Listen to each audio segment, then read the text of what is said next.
મુખ્યમંત્રી ભૂપેન્દ્ર પટેલની આગેવાનીમાં આવતીકાલે રવિવારે રજાના દિવસે પણ કેબિનેટ બેઠકનું આયોજન કરવામાં આવ્યું છે। ત્યારે સામાન્ય રીતે કેબિનેટની બેઠક દર બુધવારે મળતી હોય છે, પરંતુ આ વખતે રજાના દિવસે કેબિનેટની બેઠક બોલાવવાના કારણે અધિકારીઓ તેમજ મંત્રીઓ અસમંજસમાં મુકાઈ ગયા છે।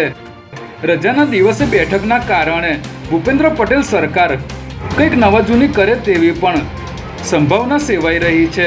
જોકે 7 ઓક્ટોબરે વડાપ્રધાન નરેન્દ્ર મોદીના 23 વર્ષ પૂરા થવાના છે, ત્યારે આ મુદ્દે પણ કોઈ મહત્વના નિર્ણય લેવામાં આવી શકે છે।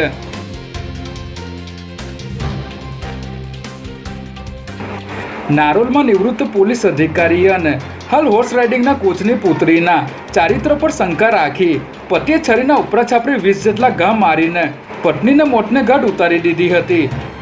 બાદમાં આરોપી પતિએ શાળાને ફોન કરીને તારી બહેનને મારી નાખી છે કહીને ફોટા તથા વિડીયો પણ મોકલી આપ્યા હતા। ત્યારે આ મામલે ભૂપેન્દ્રભાઈએ નારોલ પોલીસ સ્ટેશનમાં બનેવી નિલેશ કુમાર સામે ફરિયાદ નોંધાવી હતી, જેને પગલે નારોલ પોલીસે ગુનો નોંધી આરોપી નિલેશની ધરપકડ કરી લીધી છે।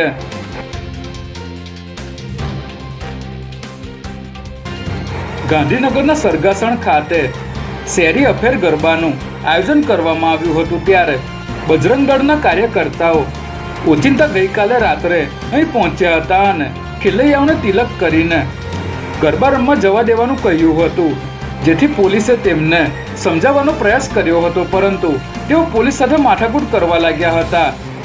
જે બાદ પોલીસ અને કાર્યકર્તાઓ વચ્ચે ઘર્ષણ સર્જાયું હતું, જેથી લોકોના ટોળે ઉમટી પડતા પોલીસે લાઠીચાર્જ કર્યો હતો। સમગ્ર ઘટનાને પગલે અન્ય પોલીસ સ્ટાફ પણ ઘટના સ્થળે પહોંચ્યો હતો અને તમામ કાર્યકર્તાઓની અટકાયત કરી હતી।